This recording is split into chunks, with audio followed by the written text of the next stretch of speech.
नमस्कार। प्रिय वृश्चिक राशि वाले, ये बात तो सच्चाई है कि वर्तमान समय में आपके जीवन में शनि की ढैया चल रही है। और ये बहुत बड़ी सच्चाई है कि जीवन में संघर्ष तो चल रहा है। अब जाहिर सी बात है कि शनि की ढैया, शनि की साढ़े साती इंसान को स्ट्रगल और संघर्ष, कहें तो थोड़ा दुख तो जरूर देता है। परंतु ये बात भी सच्चाई है कि जब आपका बुरा वक्त चलता है तो बहुत सारे लोगों का पहचान होता है। मतलब आप अपने जीवन में एक स्थिरता को पहचानते हैं, क्योंकि बुरे वक्त में ही लोगों के हालात और खुद के हालात के बारे में परफेक्ट जानकारी होती है। लेकिन जून के महीने में कुछ ग्रहों की स्थितियां इस प्रकार से बन रही हैं कि लोग बोलेंगे मुझे भी थोड़ा धन दे दो। मतलब जून के महीने में ग्रहों की स्थितियों में बहुत बढ़िया कुछ सुधार होने वाला है। और 1 से 30 जून के मध्य का ये बहुत ज़बरदस्त लाभ और शुभ योग जो है ग्रहों की स्थितियों के अनुसार बनने वाला है। नमस्कार प्रिय वृश्चिक राशि वाले, 1 जून से लेकर के 30 जून के मध्य का संपूर्ण मासिक राशिफल लेकर के मैं एस्ट्रोलॉजर रवि गुप्ता आपके समक्ष प्रस्तुत हुआ, जिसमें मैं आपको बताऊंगा कि प्रिय वृश्चिक राशि वाले कैसा रहेगा आपके जीवन में पूरे जून के महीने में। कर्म क्षेत्र, इनकम, संपत्ति, संतान, वैवाहिक जीवन, यानी जीवन के जितने मूलभूत अंग हैं सभी के बारे में चर्चा करूंगा। चर्चा करने से पूर्व 2 जानकारी आपको मैं दे दूं। पहली बात तो ये चंद्र राशि पर आधारित वीडियो है। जिनको अपना चंद्र राशि पता है आप देखिए, नहीं पता आप नाम या लगन के अनुसार देख सकते हैं। दूसरी महत्वपूर्ण बात, ये सिर्फ ग्रहों के गोचर के आधार पर जनरल प्रेडिक्शन है। अगर आपके जीवन में यह भविष्यवाणी मैच नहीं करता है तो आप जो है अपनी जन्म कुंडली दिखाएं और ये जानने का कोशिश करें कि वास्तविकता तौर पे आपके जीवन में कौन सा ग्रह चल रहा है। क्योंकि ज्योतिष शास्त्र स्पष्ट तौर पे कहता है कि प्रत्येक मनुष्य का, उसके कर्म, उसके माता पिता का कर्म, उसके जन्म कुंडली में स्थित ग्रहों का प्रभाव और महादशा और अंतरदशा का ही प्रभाव सबसे ज़्यादा पड़ता है और 20 to 30% गोचर का भी पड़ता है। इसीलिए ना मैं कोई फ्रॉड करने की बात करूंगा और ना आपको भयभीत या भ्रमित करने का प्रयास करूंगा। इसलिए इसे एक जनरल प्रेडिक्शन लें, अन्यथा आप चाहें तो अन्य चैनल पर भी जा सकते हैं जो पूर्ण रूपेण गारंटी देता हो, मैं नहीं दे सकता। तो चलिए वृश्चिक राशि वाले, सबसे पहले हम लोग प्रारंभ करते हैं कि वृश्चिक राशि में कर्म क्षेत्र का 1 से 30 जून के मध्य में क्या हाल है। वृश्चिक राशि वाले, आपके कर्म क्षेत्र के स्वामी जो हैं वो और कोई ग्रह नहीं है, सूर्य है। अगर मैं सूर्य की बात करूं तो सूर्य जो है सप्तम भाव में 15 जून तक स्थित है। बहुत अच्छी बात है, केंद्र का मालिक केंद्र में है। लेकिन 15 जून से ये अष्टम भाव पे आ जाएंगे। तो एक बात तो यहाँ पे 100% क्लियर हो रहा है कि वृश्चिक राशि वाले आपके 15 जून तक नए नौकरी और व्यवसाय के योगों में जबरदस्त वृद्धि का योग बन रहा है, क्योंकि 15 जून तक बुध आदित्य योग प्रबल तौर पे दिख रहा है, वही केंद्र में। दूसरी महत्वपूर्ण बात, अगर आपको व्यापार में कोई इन्वेस्टर चाहिए या फंड चाहिए या पार्टनरशिपिंग का सपोर्ट चाहिए तो 15 जून से 100% ये मिलता हुआ नजर आएगा, इसमें कहीं से कोई शक नहीं है। 15 जून तक आपके जीवन में किसी प्रकार का नौकरी में कानूनी अड़चनें या बाधा उत्पन्न हुई थी, वह भी खत्म होता हुआ दिखेगा। और जो घर पे बैठे हुए हैं, जिनको लगता था कि नए नौकरी व्यवसाय को लेके कोई सपोर्ट नहीं है, उसमें सपोर्ट मिलेगा और पिता का भी सपोर्ट बहुत हद तक मिलता हुआ नजर आएगा। लेकिन 15 जून के बाद सूर्य आपके अष्टम भाव में आएंगे, जो अकॉर्डिंग हॉरोस्कोप बहुत बढ़िया तो ये फल नहीं रहेगा। अतः मैं आपको बहुत ही क्लियर और स्पष्ट तौर पे बताना चाहता हूं कि 15 तारीख से 30 जून तक आप अपनी नौकरी पे और अपने व्यापार पे बहुत ज़्यादा ध्यान दीजिएगा। अपने सीनियर अधिकारियों से, बड़े कस्टमर से और पिता से मतभेद ना करिएगा। इसके अलावा किसी प्रकार के भी घरेलू उलझन, अस्थिरताएं, पारिवारिक उलझनों से बचिएगा। और अगर उलझनें उत्पन्न होती भी हैं तो भी अपने व्यापार पे पूर्ण रूपेण फोकस करिएगा। अब क्या है, मैं सीधी सीधी बात सच्चाई कह रहा हूँ तो मैं आपको क्लियर बता देता हूँ। हाँ, जिनको लॉटरी सट्टा शेयर मार्केट को लेकर के बहुत ज़्यादा दिक्कतें हो रही थी, उनके लिए 15 जून के बाद समय बहुत बढ़िया है, जिसका शुरुआत वास्तविकता तौर पे 12 जून से ही हो जाएगा। होगा क्या कि जो लोग लॉटरी सट्टा शेयर मार्केट में पैसा लगाते हैं या जिनको अचानक गवर्नमेंट की तरफ से धन का फंड चाहिए, मतलब उनके लिए जैसे ही बृहस्पति 15 जून से स्वतंत्र हो जाएगा वृषभ राशि केंद्र में, तो आप लोग के लिए जबरदस्त बढ़िया फल मिलेगा। हाँ, जिनका जॉब या इंटरव्यू का रिजल्ट आना है, या बार बार फेलियर हो रहे थे, उनके लिए 15 जून के बाद का समय भी बहुत ही अच्छा नज़र आ रहा है। लेकिन जिनका स्थिर बिजनेस है या स्थिर जॉब है, आप जो है 15 जून के बाद सतर्क रहिएगा, मैं खुल के बता रहा हूँ। कैसा रहेगा आपके जीवन में विदेश यात्रा का हाल, एकदम सीधी बात बता देता हूँ।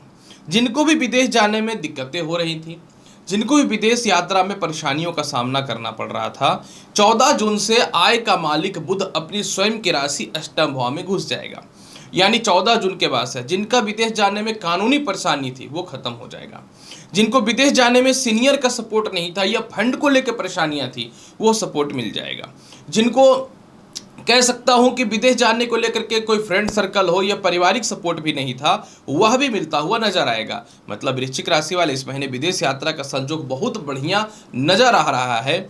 और साथ में जिनको नौकरी परिवर्तन करके विदेश जाना था, विदेशों के लिए 15 जून के बाद समय बेहतर नजर आएगा।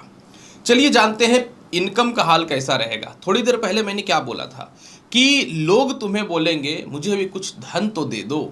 इसका वास्तविकता रीजन ये है कि आपके जीवन में 12 जून से शुक्र अष्टम भाव में आएंगे, 14 जून से बुध अष्टम भाव में आएंगे और 15 जून से जो है सूर्य अष्टम भाव पे आ जाएंगे। अब यहाँ पे देखिए सबसे बड़ा क्या होगा, तीन ग्रहों का प्रभाव सीधा धन भाव पे जाएगा और जैसे ही ये तीनों ग्रह अष्टम भाव पे आएंगे, आपके धन का मालिक जो है वह स्वतंत्र रूप से बृहस्पति एक्टिव हो जाएगा। मतलब शत्रुता उनकी दूर होगी। शुक्र इनके शत्रु है वो दूर होंगे, बुध इनके शत्रु हैं वो दूर होंगे। मतलब आपके जीवन में 12 जून के बाद अत्यधिक धन है। 12 जून के बाद जहां भी आपके दोस्तों के पास, रिश्तेदारों के पास फंड फंसा है वह निकलेगा। खानदानी संपत्ति या प्रॉपर्टी में पैसे फंसे हुए हैं वो निकलेंगे। ससुराल पक्ष से धन वगैरह लेना है, एलोमनी लेना है, ये मेंटेनेंस रिलेटेड पैसे लेने हैं वो निकलेंगे। फंड को लेकर के कोई स्कैम हुआ था, घोटाला हुआ था या आपके फंड को मार लिया गया था, इसमें केस मुकदमा चल रहा था, वह निकलता हुआ नजर आएगा। विदेशों में जो आपका पैसा फंसा हुआ था, नारायण योग और बुध आदित्य योग के चलते जो है 14 जून के बाद वो भी निकलेंगे। शुरुआत तो 12 तारीख से ही हो जाएगा। और सबसे बड़ी बात जो मैं आपको बताना चाहता हूं कि नवम पंचम राजयोग पूर्ण रूपेण 15 तारीख से प्रारंभ होगा, तो लॉटरी सट्टा से, मार्केट से भी धन का प्राप्ति होगा। मतलब फंड आपको सारे तरफ से रिलीज हो रहे हैं, इसलिए पैसे बहुत आ रहे हैं और बचेगा भी, क्योंकि बृहस्पति भी स्वतंत्र हो जाएगा द्वितीय मालिक। विवाह, चलिए जानते हैं कि विवाह का हाल कैसा रहेगा। इसके बाद हम लोग लव मैरिज का भी चर्चा करेंगे। इसी में देखिए आपके सप्तम भाव पे बृहस्पति हैं, अच्छी बात है। आपके भाग्य पंचम भाव का मालिक सप्तम भाव पे है, लेकिन सप्तम भाव में आपके जीवन में सूर्य भी है। सूर्य हमेशा मैरिड लाइफ को डिस्टर्ब करता है, क्योंकि इनका खुद का मैरिड लाइफ खराब हुआ पड़ा है। तो आपके जीवन में एकदम टू द पॉइंट बात बताता हूं। 12 तारीख से विवाह के योग ठीक होने चालू होंगे। 12 तारीख से कुछ संजोग बनेंगे, या जिनके संतान वगैरह विवाह नहीं करना चाहते या लगता था कि करे कि नहीं करे, इस प्रकार के कंफ्यूजन में है मेंटली, वो सब 12 तारीख से सॉल्व होना चालू हो जाएगा। 14 तारीख से सप्तम भाव में स्वतंत्र रूप से बृहस्पति हो जाएंगे और बुध का, शुक्र का और सूर्य का धन भाव पे दृष्टि सीधा पड़ेगा 12 तारीख के बाद से। 14 तारीख के बाद आपके विवाह के बहुत ही अच्छे अच्छे योग बनेंगे। 15 तारीख से विवाह सेट होगा। 15 तारीख से वैवाहिक जीवन में सेपरेशन, मतभेदता, सभी चीजें खत्म होंगी।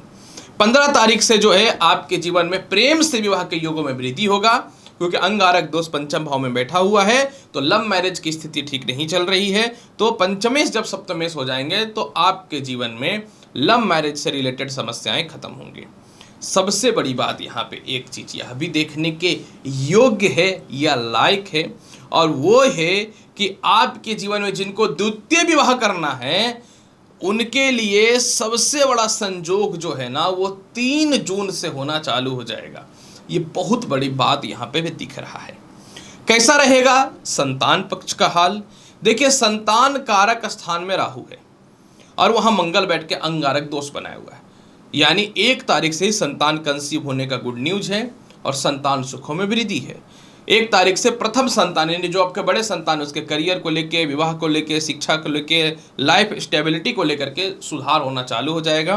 द्वितीय संतान कंसीव होना या उसके तरक्की को लेकर के जो भी समस्याएं हैं वो आपके जीवन में 15 तारीख से सॉल्व होना चालू हो जाएगा। जहां तक मैं शिक्षा की बात करूं, मैं बहुत ही क्लियर और स्पष्ट बताता हूँ। अंगारक दोष खत्म होगा तो राहु पंचम भाव में इकलौता हो जाएगा। तो 1 तारीख से 15 तारीख के मध्य में आपके शिक्षा में बाधाएं आ सकती हैं, थोड़ा सा इंटरव्यू और जॉब को लेकर के दिक्कतें आ सकती हैं। इसके अलावा जो है थोड़ा हेल्थ इश्यू को लेकर के पढ़ाई में दिक्कतों का सामना करना पड़ सकता है। 15 तारीख के बाद बृहस्पति नवम पंचम राजयोग के साथ केंद्र त्रिकोण राजयोग में रहेंगे स्वतंत्र रूप से। तो 15 तारीख से जो है आपके जीवन में विवाह के योग बहुत ही अच्छे बनेंगे, माफ करेंगे 15 तारीख से शिक्षा में बढ़ोतरी, अच्छे जगह पे एडमिशन्स के चांसेस और मन का कॉन्सेंट्रेशन आपका बेहतर होना चालू हो जाएगा। कैसा रहेगा भूमि मकान वाहन संपत्ति का हाल? जहां तक भूमि मकान वाहन संपत्ति का हाल के बारे में बात करूं, क्लियर और स्पष्ट तौर पे मैं चर्चा कर देता हूं। आपके जीवन में 3 जून के बाद भूमि मकान वाहन संपत्ति का योग बहुत अच्छा बन रहा है। माता का स्वास्थ्य खराब था या माता बहुत परेशान थे तो उसका तो 1 जून से ही सुधार होना चालू हो जाएगा। लेकिन इस महीने आपको पिता से सावधानी रखनी पड़ेगी, क्योंकि देखिए 15 तारीख तक आपके पिता से तालमेल ठीक रहेगा, पिता का स्वास्थ्य ठीक रहेगा। 15 तारीख के बाद आपका कर्मेश अष्टम भाव में चला जाएगा, जो पिता के हेल्थ वगैरह को लेकर के बहुत शुभ समाचार तो नहीं देगा। अतः मैं यही बोलूँगा 15 तारीख के बाद अपने पिता से व्यवहारिक रिश्ता ठीक रखें, पिता का हेल्थ पे बहुत ज़्यादा ध्यान दीजिएगा थोड़ा सा, और पिता की प्रॉपर्टी है या बिजनेस है तो थोड़ा सा आप उनसे मतभेदता ना करें, पिता से अस्थिरताएं हैं। मैं मानता हूं कि हर चीज़ धन नहीं होता, लेकिन कई बार क्या होता है कि धन की आवागमन बहुत सारी छोटी मोटी समस्याओं को दूर भी कर देते हैं। कैसा रहेगा आपके जीवन में स्वास्थ्य का हाल? 1 जून से जो लोगों को भी पेट से रिलेटेड, सर दर्द से रिलेटेड, घुटने से रिलेटेड, ब्लड से रिलेटेड समस्याएं हैं वो ठीक होंगी। 15 तारीख से जिनको यूरिन से रिलेटेड, गर्भाशय से रिलेटेड, पेट से रिलेटेड, गाइनिंग से रिलेटेड, मतलब जो भी समस्या है वो ठीक होनी चालू हो जाएंगी। केस मुकदमा की जहां तक बात मैं करना चाहूँ, देखिए 12 तारीख के बाद द्वादश का मालिक अष्टम भाव में आएगा, तो यानी 12 तारीख पहले अगर आपका कोई कानूनी पछड़ा है तब तो आप उससे बच जाएंगे, निकल जाएंगे। लेकिन 12 तारीख के बाद अगर आपको किसी प्रकार का ससुराल से थोड़ा मतभेदता है या किसी प्रकार का भी कोई केस मुकदमा डिस्टर्बेंस है तो ये बढ़ सकता है। इसीलिए 12 तारीख के बाद से पूरे 30 जून तक आप केस मुकदमा लफड़ों से बच करके रहिएगा। वैवाहिक जीवन में भी थोड़ा सा नेगेटिविटी से बच करके रहिएगा, अस्थिरताओं से बच के रहिएगा। उपाय के तौर पे 12 तारीख के बाद लक्ष्मी चालीसा का पाठ तो आप चालू कर दीजिए। हनुमान चालीसा पर डे पढ़िए, जितना आपका लग्नेश मजबूत होगा उतना सफल होंगे। और इसके अलावा जो है सफ़ेद चंदन का तिलक लगाना चालू कर दीजिए, चाहे तो पीला चंदन का भी तिलक लगा सकते हैं, तो देखिएगा बहुत बढ़िया जाएगा। तो प्रिय वृश्चिक राशि वाले, कैसा रहेगा आपके जीवन में 1 से 30 जून का संपूर्ण महीने का राशिफल मैंने बहुत ही अच्छे से प्रेजेंट कर दिया। उम्मीद करता हूं कि बताई गई जानकारी से संतुष्ट होंगे। चैनल पर नए हैं तो लाइक करिए, शेयर करिए, सब्सक्राइब करिए। मैं हूं एस्ट्रोलॉजर डॉक्टर रवि गुप्ता, मिलता हूं अगली वीडियो में और महत्वपूर्ण और ज्ञानवर्धक जानकारी के साथ। तब तक नमस्कार, अच्छे से रहिए, धन्यवाद।